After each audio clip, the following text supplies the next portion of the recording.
إلا بالله سبحانك لا علم لنا إلا ما علمتنا إنك أنت العليم الحكيم اللهم انفعنا بما علمتنا وعلمنا ما ينفعنا وارزقنا علما نافعا اللهم اجعل القرآن حجة لنا لا علينا يا ذا الجلال والإكرام.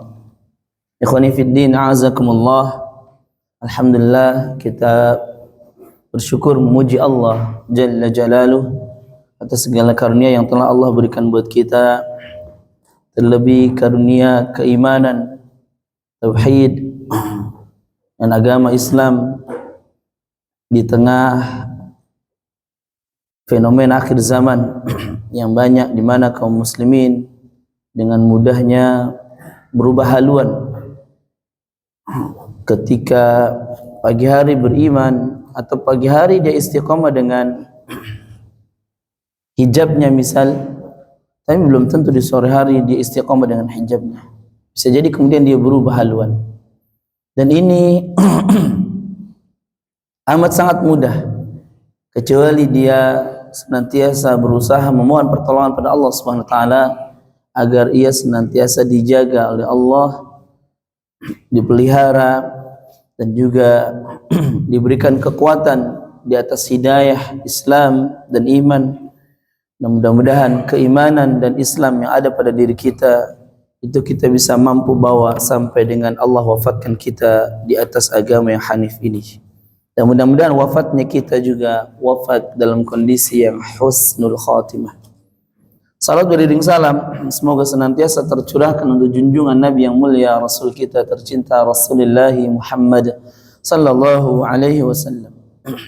Nabi yang mulia, Nabi yang agung, Nabi yang senantiasa terjaga lisannya, Nabi yang kita harapkan syafaat kelak darinya di yaumil qiyamah.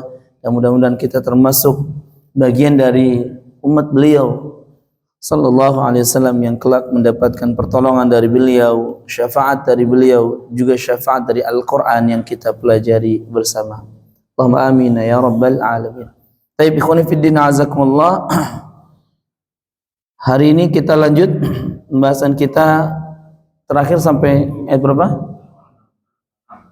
Ayat 86.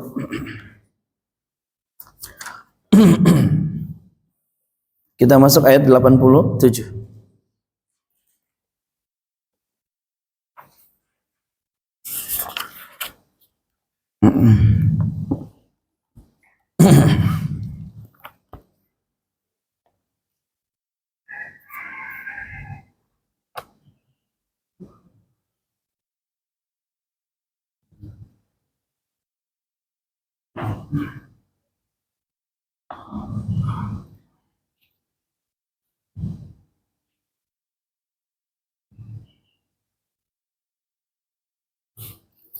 A'udzu billahi minasy syaithanir rajim.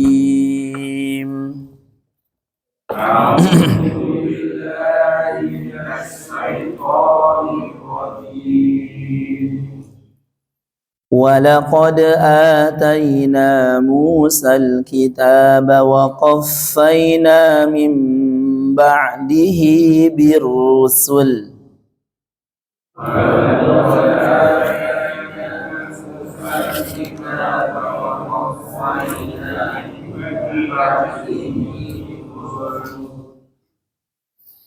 وآتينا عيسى ابن مريم البينات وأيدناه بروح القدس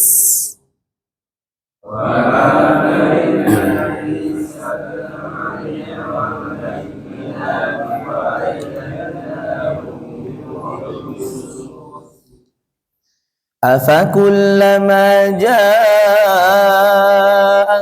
رسول بما لا تهوى أنفسكم استكبرتم ففريقا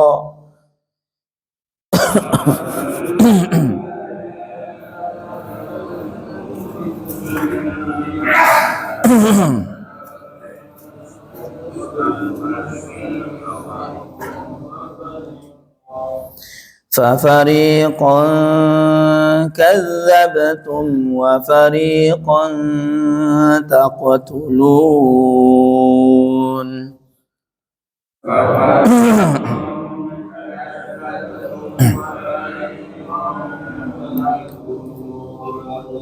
Nah, di ayat ini poin yang pertama kita dapati ada dua nabi yang mulia, dua nabi yang mulia. Nabi yang pertama, nabi yang diagungkan di kalangan Yahudi, Nabiullah Musa alaihi salam. Bahkan permintaan kepada Nabiullah Musa alaihi salam ini sangat banyak, apalagi di awal-awal surah Al-Baqarah. Ya, jadi permintaan dari Bani Israel yang cikal bakalnya kemudian jadi bangsa Yahud itu sangat banyak permintaannya kepada Nabiullah Musa alaihissalam, sehingga jadi ikonnya mereka itu mereka selalu gadang-gadangkan nabinya yang mulia Nabiullah Musa. Kemudian berikutnya Nabiullah Isa alaihissalam, nabi yang kemudian di kalangan Nasrani dijadikan Tuhan, sehingga keunikan dalam Al-Quranul Karim agar Nabi Isa tidak disebutkan atau tidak disandingkan dengan Allah SWT sebagai Tuhan, maka di dalam Al-Quran Nabiullah Isa senantiasa sering digandengkan dengan ibunya Isa bin Maryam. Isa bin Maryam, Isa itu putranya Maryam, selesai ya. Karena berapa banyak ayat atau klaim yang menyebutkan Nabi Isa itu adalah putranya Allah atau dia bagian daripada Allah, Trinitas. Maka dipertegas oleh Allah Subhanahu wa taala dengan penyebutan nama ibunya, Isa bin Maryam. Sehingga klaim itu putus ya. Pernyataan itu pupus ya. Tidak ada lagi pernyataan yang menganggap bahwasanya Nabi Isa putranya Allah atau Nabi Isa sama dengan Allah. Nabiullah Musa namanya disebut oleh Allah Subhanahu wa taala sebanyak 136 kali di dalam Al-Qur'an. Sebanyak 136 kali di dalam Al-Qur'an. Adapun Nabiullah Isa disebutkan jumlahnya lebih sedikit ya. 25 kali di dalam Al-Qur'an. 25 kali di dalam Al-Qur'an. Nabiullah Musa disebutkan sebanyak 136 kali, Nabi Isa disebutkan sebanyak 25 kali di dalam Al-Quranul Karim.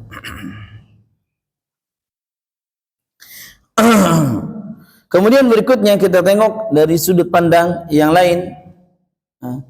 Misal dari bentuk jamak maupun tunggal, dikata rusul dan rasul. Jamaah yang Allah muliakan, dalam kaidah bahasa Arab itu ada lafaz yang memiliki kemiripan tapi secara makna jauh berbeda. Contoh di sini birrusul dengan rasul atau kata rasul dengan rusul itu sangat berbeda jauh. Rasul ketika sudah diawali dengan fathah, yang kedua diawali dengan dhamma, maka di sininya sinnya harus panjang, rasul. Nah. Jadi sinnya harus panjang setelah itu. Rasul.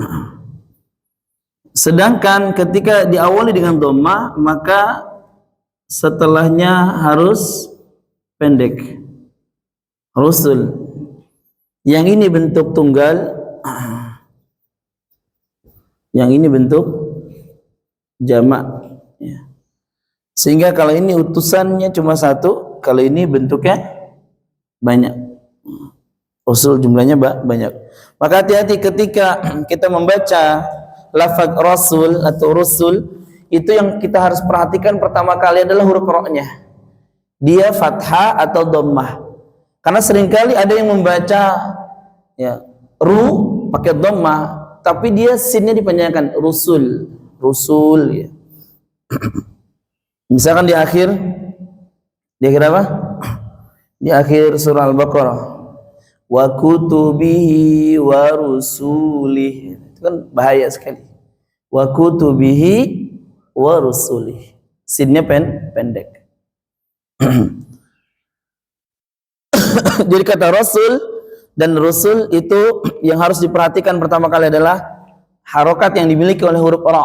Apakah dia fathah, apakah dia dhammah. Kalau dia fathah, maka sinnya panjang, rasul. Dan ini bentuk tunggal. Kalau dia bentuknya dhammah di awal maka kesananya pendek, rusul.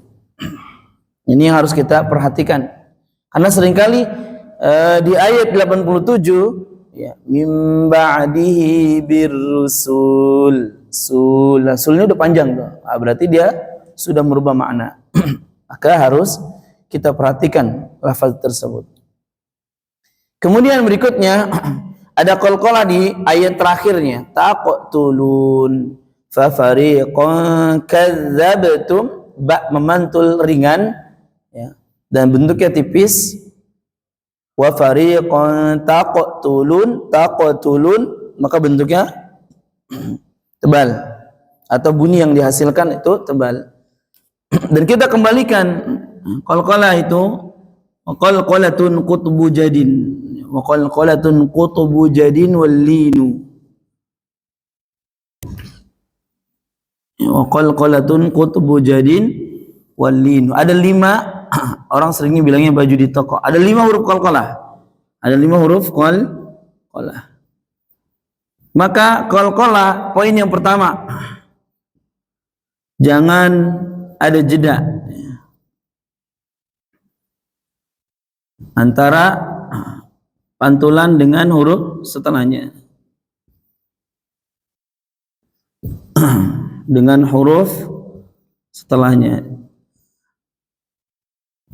Jadi kadzabtum, tidak boleh demikian. Kadzabtum atau taqtulun, tidak boleh di jeda. Jadi poin yang pertama jangan ada jeda. Poin yang kedua, bunyi yang dihasilkan tergantung hurufnya,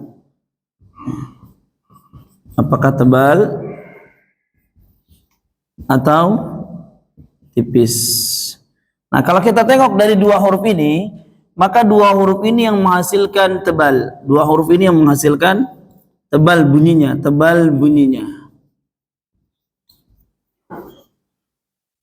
Taqtulun,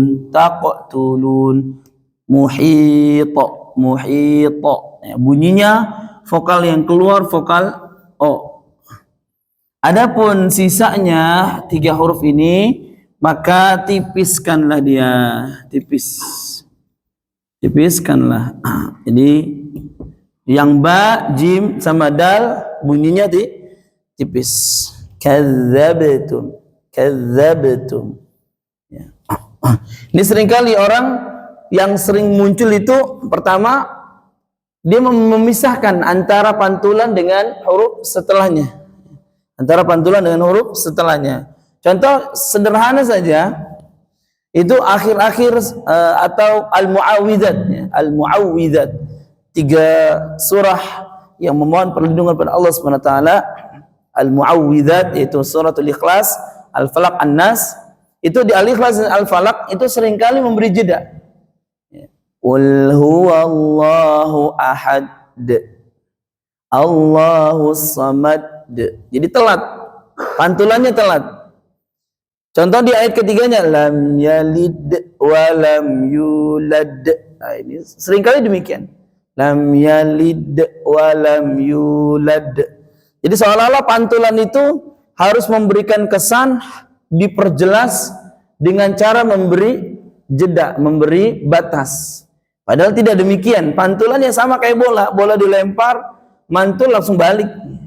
Lam yalid wa lam yulad. Lam yalid wa lam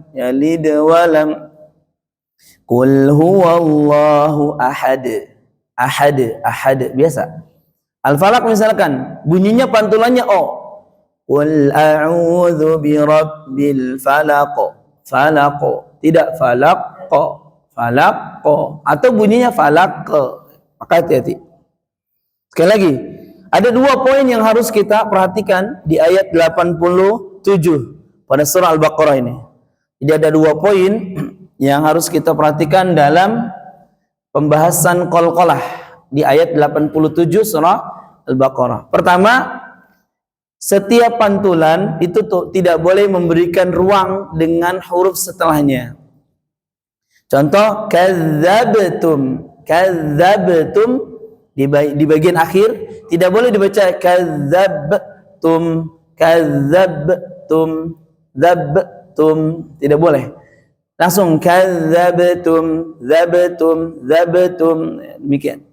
Atau taqtulun, taqtulun, tidak demikian tapi taqtulun, taqtulun. Kita latih di ayat penghujung ayat 87.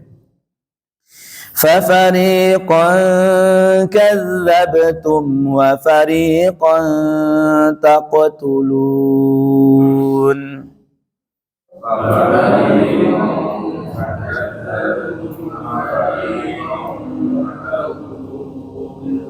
Ya, sekali lagi taqtulun.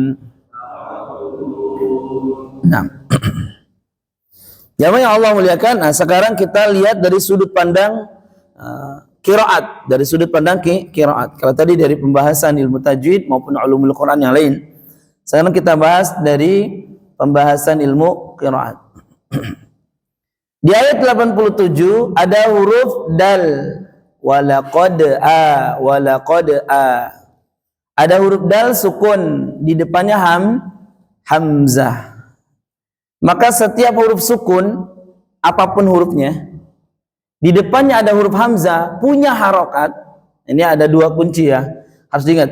Pertama huruf sukun, kedua ada hamzah di depannya. Huruf sukunnya apapun, di depannya ada huruf hamzah. Hamzahnya punya harokat, harokatnya mau fathah, mau kasrah, mau dhammah, bebas. Maka dalam ilmu qiraat ada istilah yang disebut dengan naql. Naql itu memindahkan harokat. Ya. Harokat yang punya atau yang ada adalah hamzah. Hamzah punya harokat apa? Fathah. Sedangkan dal tidak memiliki harokat alias sukun.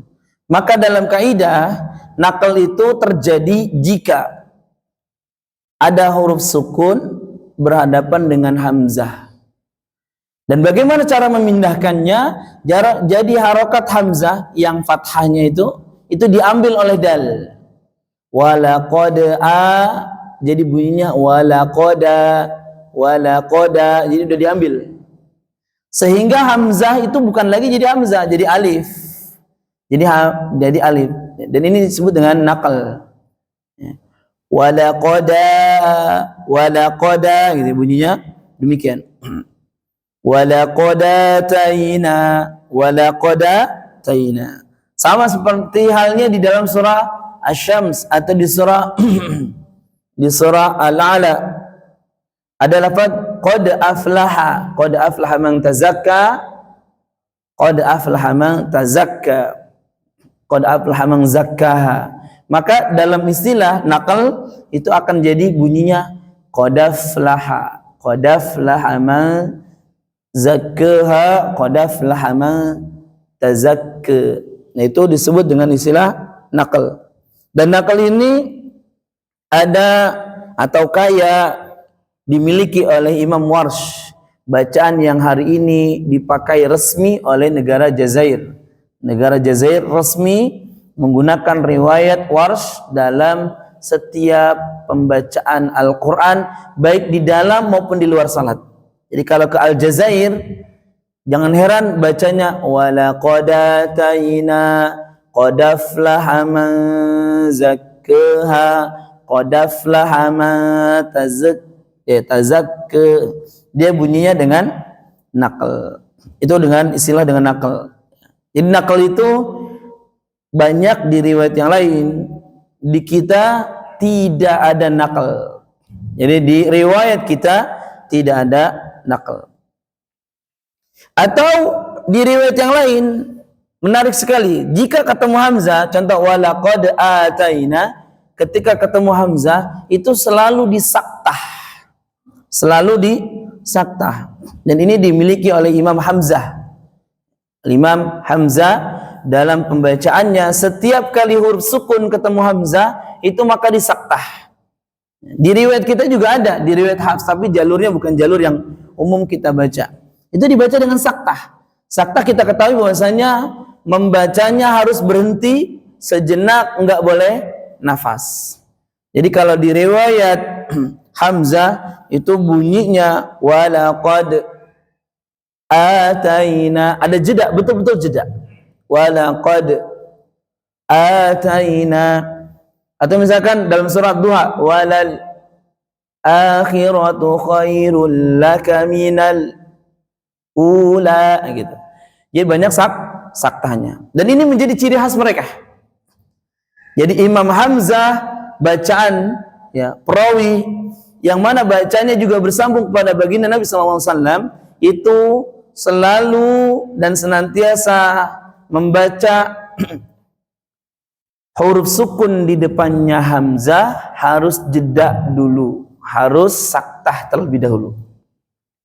Imam Warsh kalau huruf sukun ketemu hamzah maka dia dinakal, dipindahin. Jadi hamzah udah nggak punya harokat lagi, sudah diambil harokatnya oleh huruf sukun sebelumnya. Contoh di ayat 87 ini, ya, di ayat 87. Walaqad, jadi bunyinya walaqad ataina. Walaqad ataina, disaktah. Ini dikenal dengan istilah bacaan nakal maupun saktah. Ya. Kalau kita tidak ada biasa walaqad ataina biasa. Ya. Walaqad ataina. Makanya setiap mushaf itu nanti harokatnya berbeda. Harokatnya berbeda. Apalagi mushaf qiraat itu nanti penuh dengan warna di pinggirnya. Penuh dengan warna di pinggirnya. Contoh mushaf qiraah. Ini nanti penuh dengan warna di pinggirnya. Nah, warna di pinggirnya ini menunjukkan perbedaan bacaan. Dan ini legal, mutawatir, sanadnya bersambung kepada Nabi sallallahu alaihi wasallam. Kita lanjut ayat 88 ya. Jadi kita pengenalan sedikit demi sedikit terkait dengan ilmu qiraat juga. Auzubillah. Wa qalu qulubuna ghulf.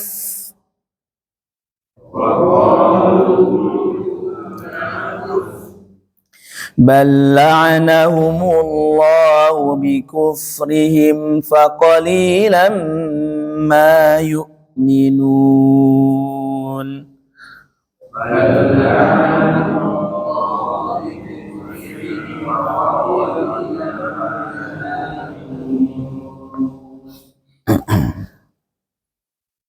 Poin yang pertama yang kita kaji adalah dua huruf sukun, lam dengan fa, ghulf. Dua huruf sukun disebut dengan iltiqa'us sakinain, pertemuan dua huruf sukun. Pertemuan dua huruf sukun, ya, iltiqa'us sakinain,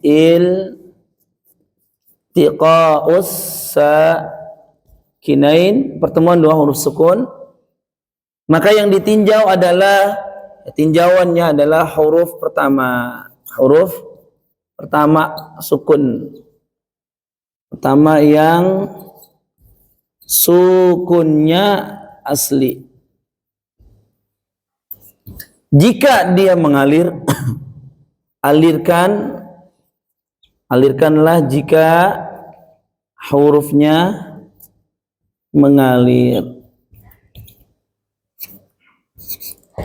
Pantulkan jika huruf qalqalah. Jika huruf qalqalah pantul, tapi jika hurufnya mengalir maka alirkan. Contoh ghulf, lam dengan fa. Maka yang ditinjau huruf lamnya bukan huruf fa-nya. Jadi yang ditinjau huruf lamnya, lam punya sifat mengalir namanya bainiyah. Wa baina rikhun wasyadidi lin Umar.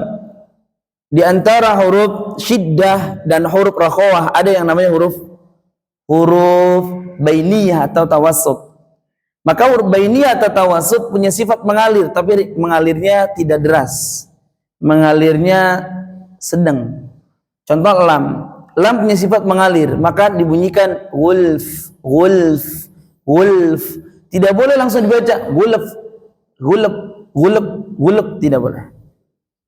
Kenapa? Kalau dibaca gulf, gulf, maka lamnya jadi memantul, dan itu sudah menodai kesucian bacaan Nabi sallallahu alaihi wasallam, hasil dari talakinya dengan gurunya.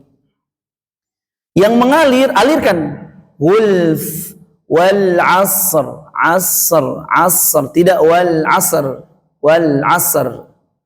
Yang mengalir, alirkan. Ya. Contoh lain misalkan min kulli amr, amr, amr, amr, tidak min kulli amr, amr, tidak demikian. Min alfi syahr, syahr, syahr, tidak min alfi syahr, syahr, tidak. Jadi kalau ada dua huruf, yang satu sukun, yang satu sukun lagi, satu sukunnya asli, yang kedua sukunnya karena berhenti, karena waqaf, maka itu dikenal dengan istilah iltiqaus sakinain. Dan tinjauannya adalah tinjauan huruf pertama. Huruf pertamanya ngalir, alirkan. Huruf pertamanya mantul, pantulkan langsung. Contoh di Al-Qadr di ayat pertama. Inna anzalnahu fi lailatul qadr. Langsung mantul. Qadr, qadr. Contoh di ayat pertama Al-Fajr, wal fajr, wal fajr, ya. Itu langsung dipantulkan. Tapi kalau lam dengan fa di ayat 88, maka jangan buru-buru dibunyikan lam dengan fa-nya. Gulf, gulf tidak, tapi gulf, gulf, gulf, gulf, gulf. Ya, lamnya mengalir terlebih dahulu. Kita latih. Wa qalu qulubuna gulf.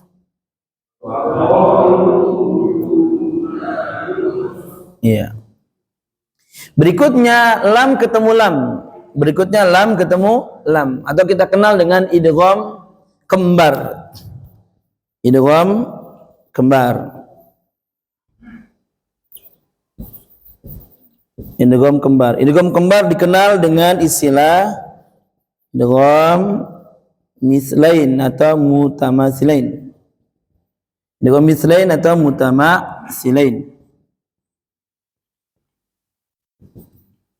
Nah, kita paling kenal nama beken ya, nama apa namanya, beken. Kalau Anda bilangnya nama beken, itu cuma satu. Kita bilangnya kalau mim ketemu mim apa namanya?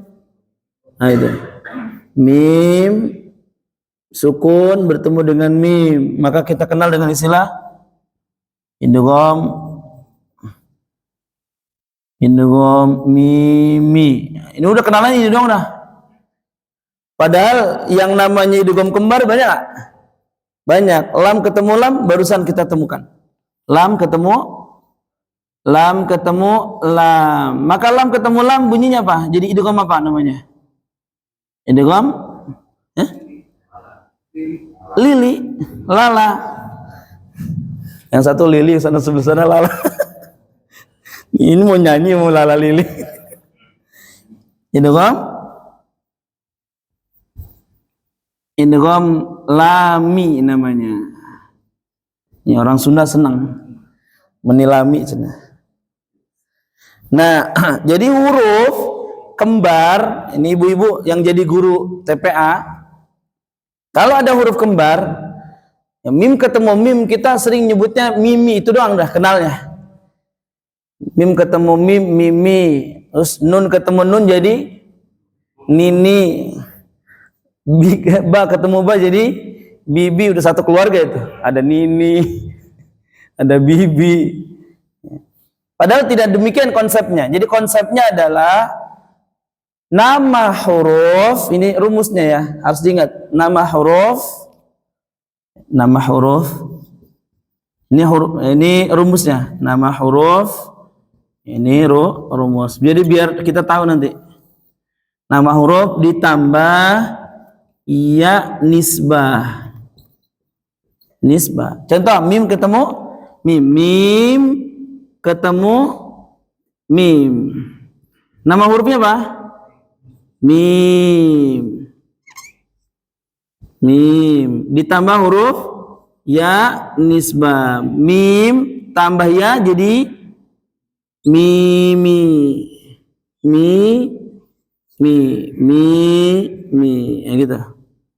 Kalau lam ketemu lam jadi lam kan hurufnya lam ya. Lam ditambah ya jadi lami gitu. Ini lami. Dan ini berlaku untuk semua huruf, Di Quran itu tak ketemu tak ada. Tak ketemu tak ada enggak? Fama rabihat tijaratuhum wa makanu muhtadin. Fama rabihat tak ketemu tak berarti idgham apa itu? Idgham ta, tanya panjangin dulu. Ta i-nya panjang. Ta i. Kemudian ba ketemu ba, idgham ba i. Ada nggak idgham ba i? Ada. Idrib bi asakal hajar. Ya. Di awal-awal Al-Baqarah juga. Di awal-awal Al-Baqarah ada. Idrib bi asakal hajar. Idgham ba i namanya. Idgham ba i. Ba ketemu ba. Di Al-Quran juga ada huruf kaf ketemu kaf. Ya, kaf ketemu kaf. Berarti idgham apa itu? Idgham kafi. Idgham kafi. Itu ada yudrikumul maut. Ada lagi waw ketemu waw. Di Al-Mutaffifin awal. Di Al-Mutaffifin awal. Wa idza kaluhum aw wazanuhum aw wa. Berarti idgham apa? Idgham wawi. Idgham wawi. Kalau qaf ketemu qaf, idgham qafi. Ini teh ya, jangan kopi. Idgham qafi namanya, idgham qafi. Nah, itu berlaku ke semua huruf. Berlaku ke semua huruf. Jadi setiap huruf, sekali lagi, kalau dia kembar, maka sebut dulu nama hurufnya. Tinggal nambahkan ya nisbah. Ada orang Jakarta di sini? Apa Alik ya biasa Malik? Ada orang Jakarta? Ya, berarti gelarnya Al-Batawi kan gitu. Orang Betawi kan gitu. Al-Batawi. Ada orang Jawa di sini? Banyak. Berarti gelarnya apa? Al-Jawi kan gitu. Al-Jawi. Pernah dengar nama Imam An-Nawawi? Al-Bantani dari Banten, dari Banten. Itu pakai ya nisbah itu. Menisbatkan dengan apa? Menisbatkan dengan nama daerahnya. Al-Bantani, orang Banten. Imam Bukhari, kenapa disebut Bukhari? Namanya kan bukan Bukhari. Karena berasal dari Bukhara. Bukhara ada di Rusia kalau sekarang. Jadi Rusia. Bukhara ya. Al-Bukhari. Ya. Ulama yang terkenal dengan ulama hadis abad ini, Syekh Albani dari mana? Albania. Syekh Albani. Jadi nama orang itu boleh dinisbatkan dengan nama daerahnya. Kadang nama daerah dia lahir, kadang nama daerah orang tuanya. Contoh Al-Imam Ibnul Jazari, dia menisbatkan dirinya dengan nama kampung ayahandanya, Al-Imam Ibnul Jazari. Itu bukan nama aslinya Muhammad ibnu Muhammad ibnu Muhammad ibnu Muhammad. Jadi itu disebut dengan ya nisbah. Ya nisbah. Orang Banten Al-Bantani, orang Jawa Al-Jawi, orang Sunda As-Sundawi. Sering dengar nggak As-Sundawi? Ada nama ustadz belakangnya As-Sundawi, iya nggak? Karena menggelari dirinya orang Sunda. Orang Sunda. Guru kami dari Soreang Ya. Itu belakangnya Suryanjani. Soreang. Boleh itu menisbatkan demikian. Nah, lam ketemu lam di ayat 88 disebut dengan idgham lami. Idgham lami. Terakhir di ayat 88 ini menarik terkait tentang hamzah. Yu'minun. Kita menekan huruf hamzah. Ya, faqalilam ma yu'minun. Maka di riwayat yang lain itu justru dibadal, diganti.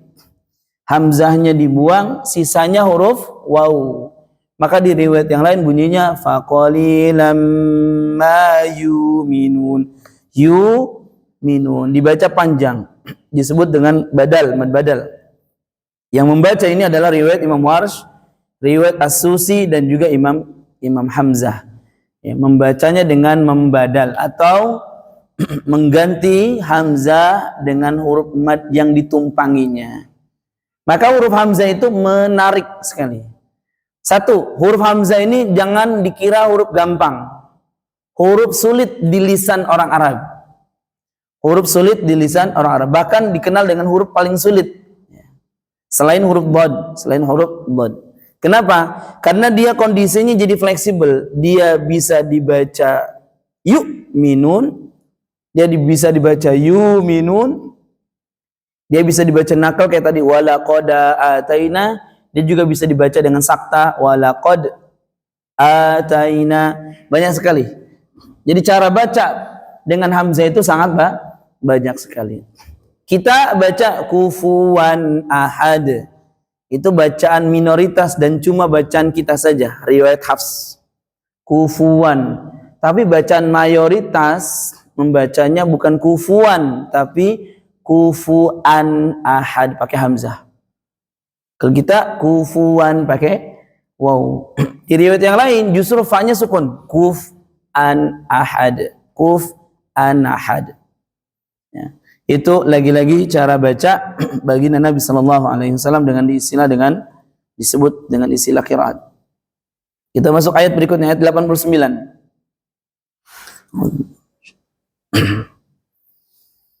Walamma ja'ahum kitabun min 'indillahi musaddiqun lima ma'ahum wa kanu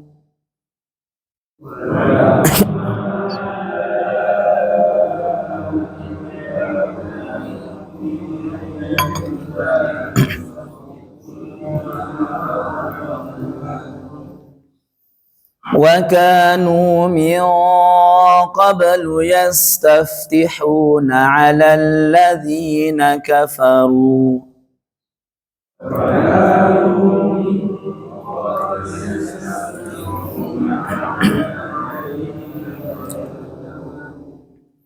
فَلَمَّا جَاءَهُمْ مَا عَرَفُوا كَفَرُوا بِهِ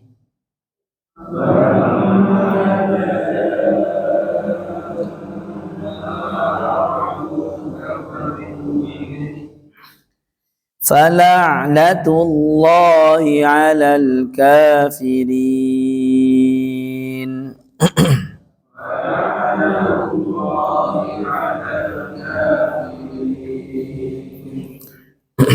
Nah, di ayat ini kita akan disuguhkan dengan nun sukun, dan nun sukun di sini agak cukup banyak. Nun sukun yang pertama min, nun sukun yang kedua indi, nun sukun yang ketiga min qabl. Maka kita di sini disuguhkan dengan istilah nun sukun. Nah, nun sukun ini berlaku menjadi bacaan yang menyesuaikan periwayatan, periwayatan. Jadi secara umum nun sukun sama seperti apa yang kita pelajari. Ada idhar, ada idgham, ada iqlab, maupun ada ikhfa. Tapi jangan heran, di beberapa kondisi, di beberapa periwayatan Tidak semua yang dibaca izhar itu jadi bacaan izhar. Di riwayat yang lain justru jadi ikhfa. Sekali lagi, misalkan bacaan kita membacanya izhar. Wa amanahum min khauf. Nun ketemu kha. Kita bacanya izhar. Min khauf. Tapi di riwayat yang lain justru malah ikhfa. Min khauf. Jadi menyesuaikan kondisi periwayatan. Contoh yang lain misalkan di bacaan kita bentuknya ikhfa. Ya. Wa kadzalika nunjil mu'minin. Tapi di riwayat yang lain bunyinya bukan nunji tapi nujil mu'minin. Ini kita akan bahas sedikit tentang nun sukun. Tolong dibuka yang ibu-ibu juga. Tolong dibuka surah Al-Anbiya ya, surah 21 ayat 88. Ini biar kita tahu. Kita biar tahu terkait tentang periwayatan. Ayat 88. Surah Al-Anbiya ayat 88.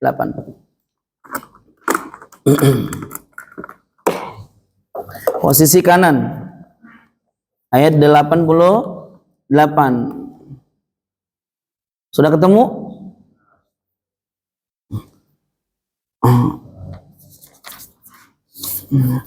Ada di halaman 329. Ada nun kecil di situ. Ada nun kecil. Jadi ada nun kecil. Ya.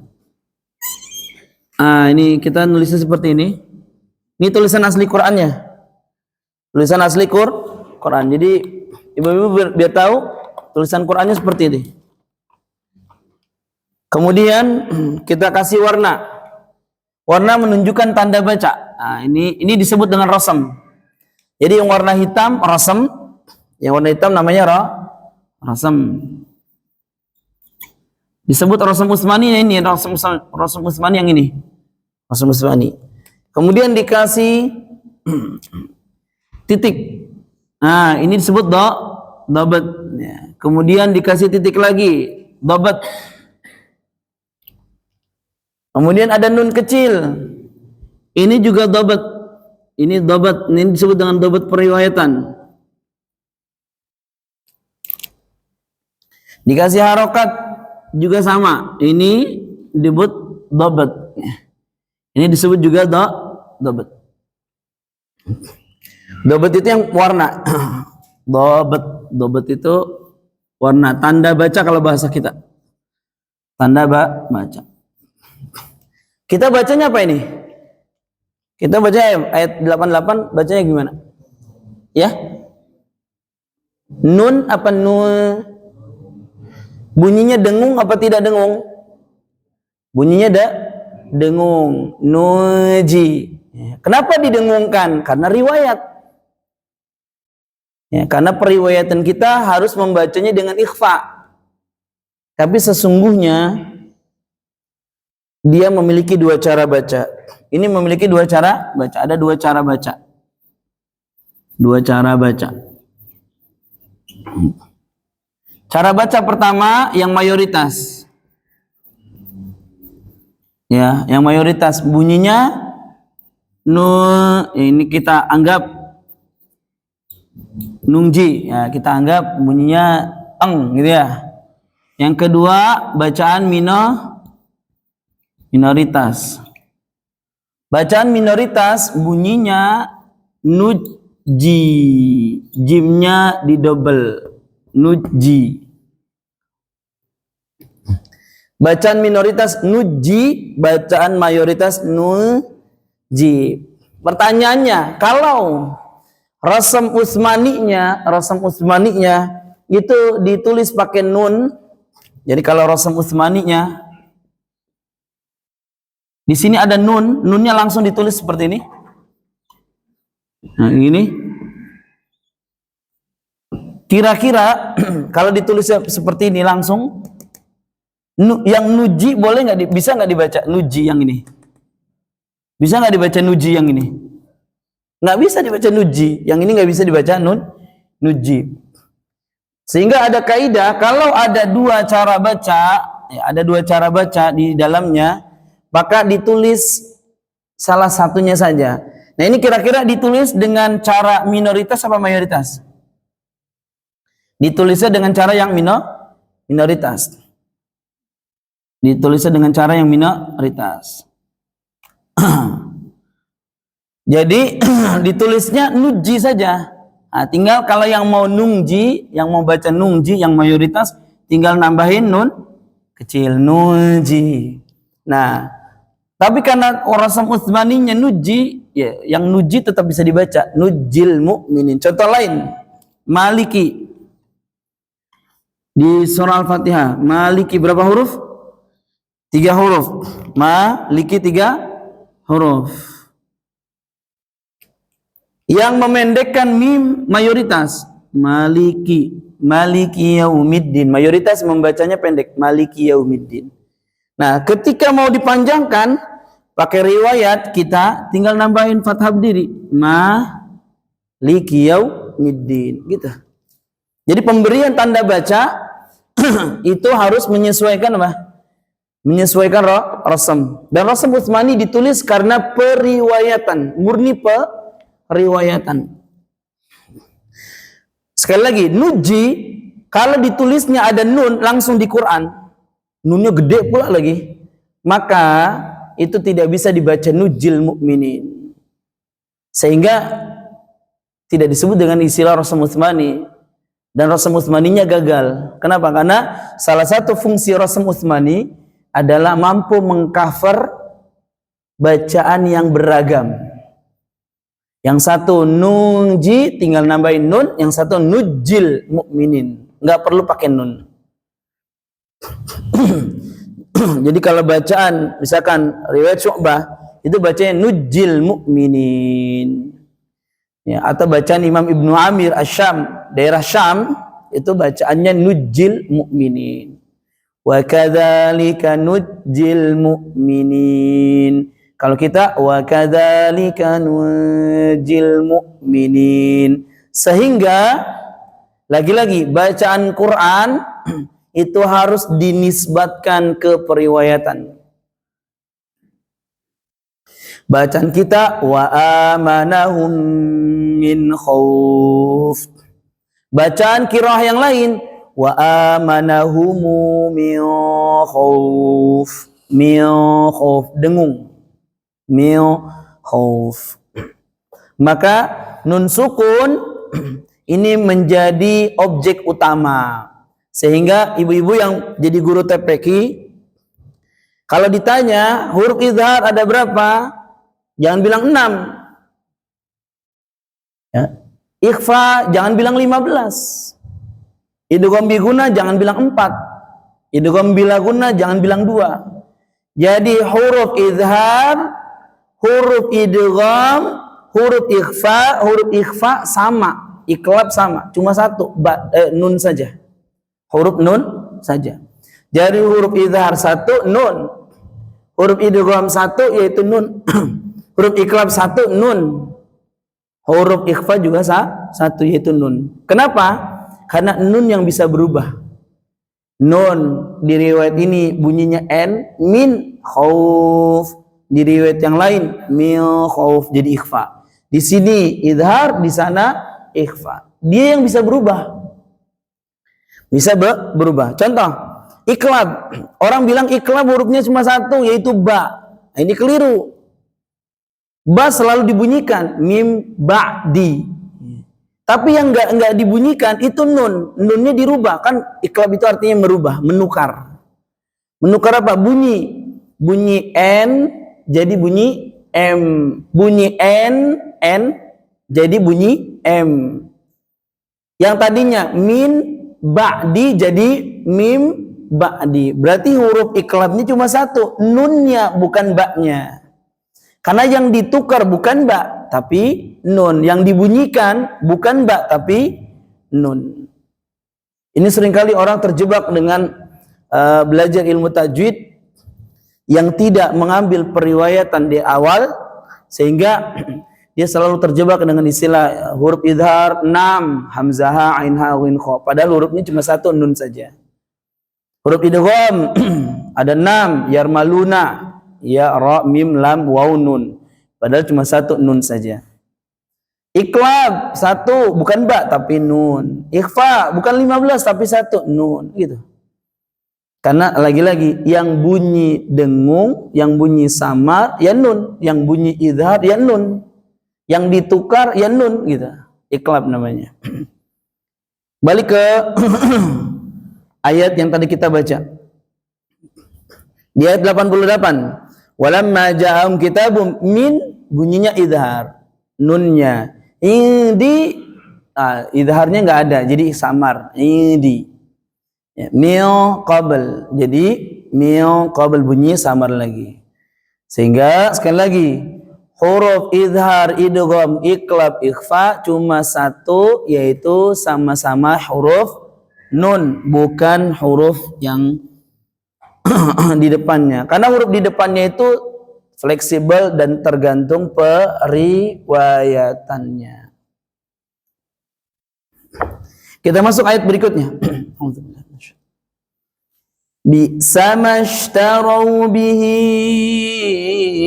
anfusahum an yakfuru bima anzalallahu baghya.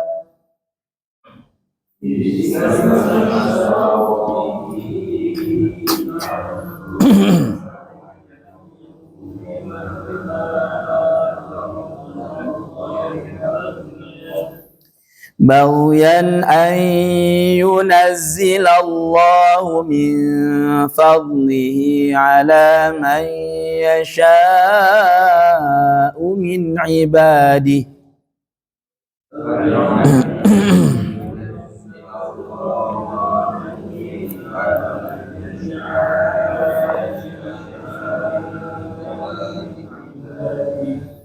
Faba'u bi ghadabin ala ghadab.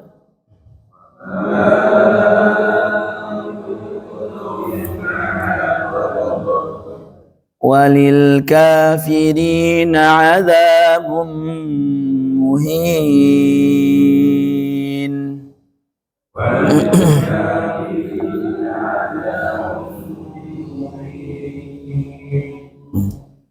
Baik, sekarang kita beralih kepada nun sukun ketemu ya yang dikenal dengan istilah idgham. Idghamnya idgham bi gunnah. Berarti ada gunnah di dalamnya. Contoh di ayat ayyakfuru, di lafaz ayyakfuru dengan lafaz ayyunazzilallah. Yang pertama yang harus kita perhatikan adalah ada dengung apa tidak ada dengung. Kalau ada dengung berarti sudah betul-betul namanya sesuai, idgham bi gunnah, melebur disertai gunnah, melebur disertai suara hidung. Ay yunazzilallah, ay yakfuru, itu betul-betul idgham bi gunnah. Tapi kalau dipencet hidungnya bunyinya ay yakfuru, ay yunazzilallah, tidak ada suara hidung, maka belum disebut idgham bi gunnah. Jadi idgham bi gunnah harus menekan ya disertai sengau suara. Ya, disertai apa? Sengau suara. Dan ini lagi-lagi murni periwayatan. Bacaan kita di jalur bacaan kita, jalur Syatibiyah membacanya dengan disertai gunnah. Di riwayat yang lain ada yang tidak menggunakan. Ada yang tidak menggunakan. Dan itu lagi-lagi murni periwayatan. Kita latih. Nun ketemu ya, suara sengau. Ayyakfuru, sama-sama. Pencet hidungnya. Ayyakfuru, ayyunazzilallah. Ya, jadi kalau kita sudah tahu hukumnya idgham bi gunnah, tinggal prakteknya yang sering salah. Tahu artinya, tahu hukumnya idgham bi gunnah, tapi prakteknya belum ada gunnah, maka ini salah. Jadi prakteknya harus disesuaikan.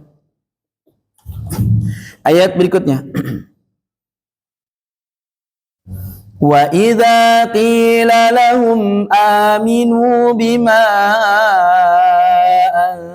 anzalallahu qalu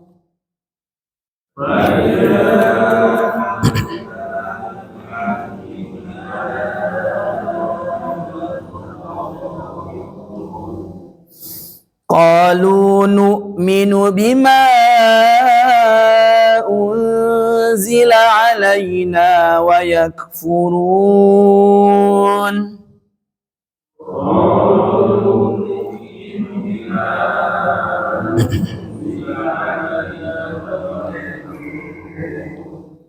wa yakfuruna bima wara'ahu wa huwal haqqu musaddiqan lima ma'ahum.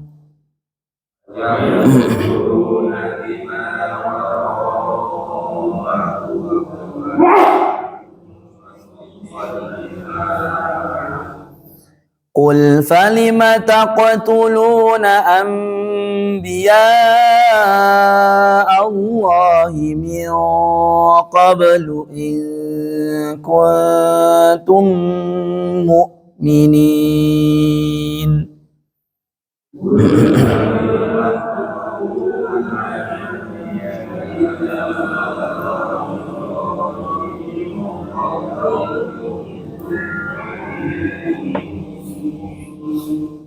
Ya.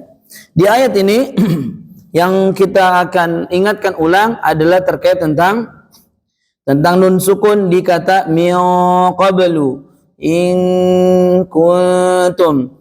Nah, ini dengung ikhfa namanya. Ikhfa ada dua model, ikhfa yang tipis, ikhfa yang tebal, bunyi yang dihasilkan. Min dengungnya harus tebal. Kita latih min qablu. Lagi min qablu. Nah, ini baca Nabi SAW disebut dengan ikhfa tebal, ikhfa tafkhim, ikhfa yang bunyinya harus tebal. Kenapa bisa tebal? Karena huruf qaf tebal, nun ketemu dengan huruf tebal qaf, maka dengungnya jangan tipis, jadi ikut tebal. Kemudian nun yang tipis ketemu kaf, ingku. Kita latih ingku. Nah, ini betul-betul ng, eng. Jadi eng cuma ketemu kaf. Sekali lagi, eng, ng, eng cuma ketemu huruf kaf. Selebihnya nggak boleh eng. Ya, tapi lihat huruf setelahnya. Ketemu tak. Kita latih kuntum.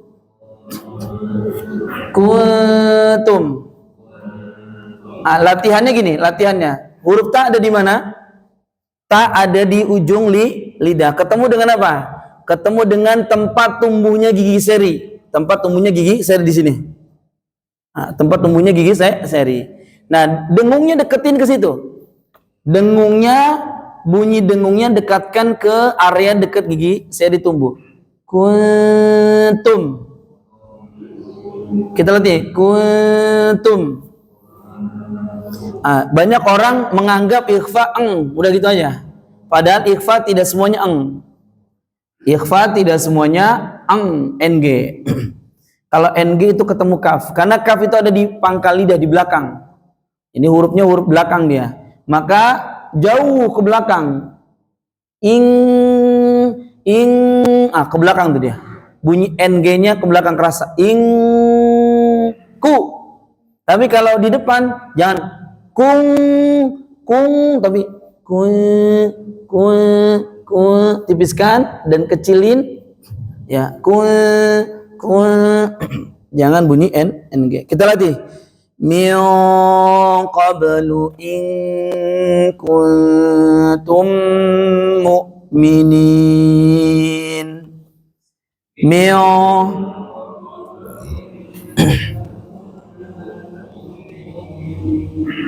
Nah, terakhir idgham mi. Lihat, mim ketemu mim, idgham mimi. Idgham mi. Kenapa? Karena hurufnya mim. Sekali lagi, idgham mimi karena hurufnya mim. Idgham lami karena hurufnya lam. Idgham ba'i karena hurufnya ba. Idgham kafi karena hurufnya kaf. Idgham dali karena hurufnya dal. Hurufnya dal. Sehingga setiap penamaan idgham mimi itu juga berlaku kepada huruf selain mim. Jika huruf itu betul-betul kembar. Huruf itu yang pertama sukun, yang kedua berharokat. Wallahu ta'ala a'lam. Sampai sini mungkin ada pertanyaan, silakan. Kalau ada pertanyaan,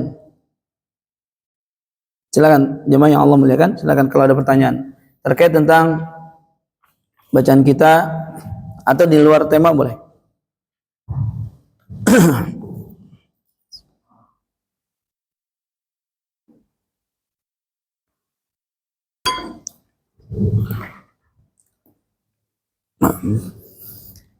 Ana hanya ingin kembali mengingatkan bahwasanya pertama, ini yang menjadi poin pokok.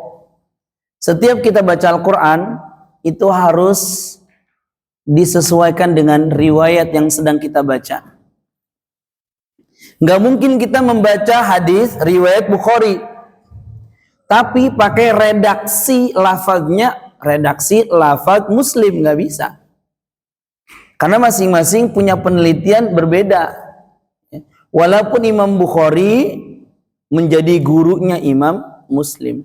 Tapi kalau kita sedang membaca riwayat Bukhari, berarti redaksinya mengikuti redaksi yang disusun, yang diambil berdasarkan sanad mata rantai Imam Bukhari.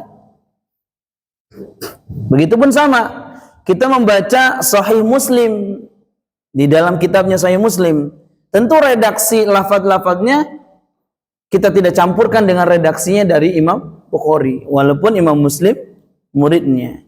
Begitupun bacaan Al-Quran. Bacaan Al-Quran kita sedang membaca dengan riwayatnya Imam Hafs, hasil belajarnya beliau kepada gurunya Imam Asim, kepada gurunya Abu Abdurrahman As-Sulami, kepada gurunya Ali ibn Abi Thalib, kepada gurunya Rasulullah SAW, kepada gurunya Malaikat Jibril, dan Malaikat Jibril dari Allah Subhanahu wa taala. Mata rantainya begitu.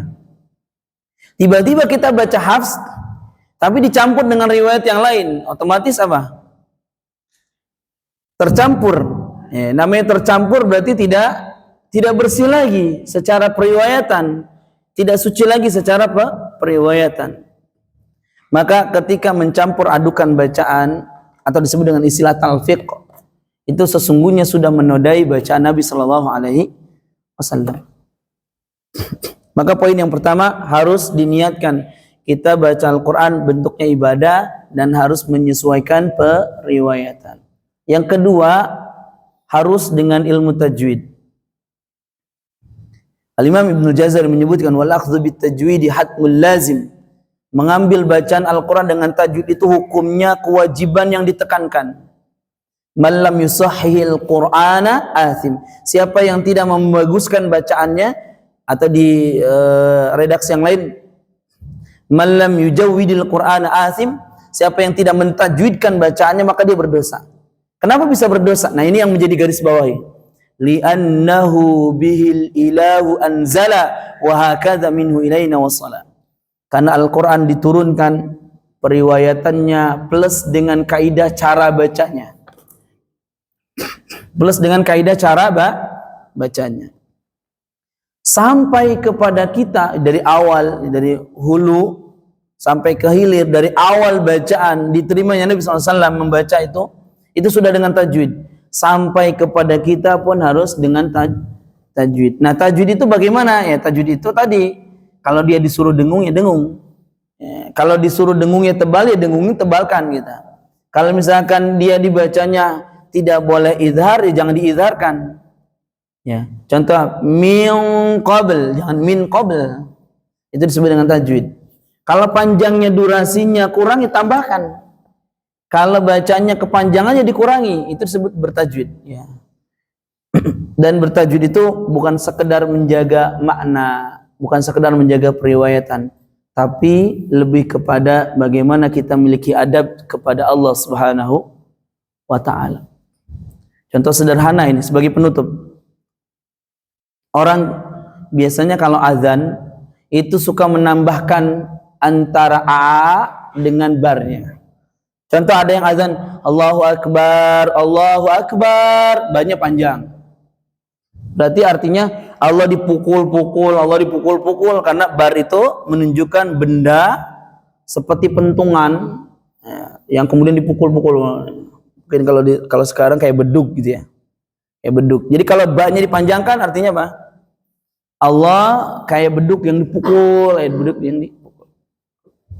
Atau hamzanya di awal panjang dia. Misalkan Allahu Akbar, Akbar, hanya panjang. Panjang berarti Allah apakah memang besar? Apakah Allah memang besar? Jadi kalau hanya panjang itu justru menanyakan apakah Allah memang gede? Apakah Allah memang besar? Dan itu kalau dibaca di dalam salat maka salatnya batal. Salatnya batal. Takbiratul ihram rukun enggak? Takbiratul ihram bagian daripada rukun salat enggak, Pak? Yang takbiratul ihram itu yang jadi rukun angkat tangannya apa bunyinya? Angkat tangannya apa bunyinya yang menjadi rukun? Bunyi. Mengangkat tangan itu tidak rukun, tapi bunyi Allahu Akbar itu yang rukun. Misalkan dia bunyi Allahu Akbar takbiratul ihramnya bunyinya Allahu Akbar, Allah, hanya udah panjang tuh. Maka itu sudah batal. Di awal dia sudah membatalkan salatnya. Dan ini harus dikembalikan ke bacaan yang benar. Jadi bacaan yang benar bukan sekedar pada bacaan Quran saja.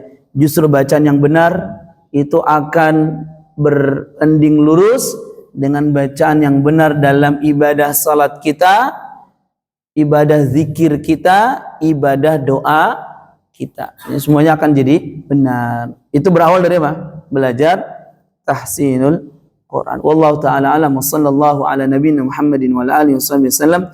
Subhanakallahumma bihamdika asyhadu an la ilaha illa anta astaghfiruka wa atubu ilaik. Assalamualaikum warahmatullahi wabarakatuh.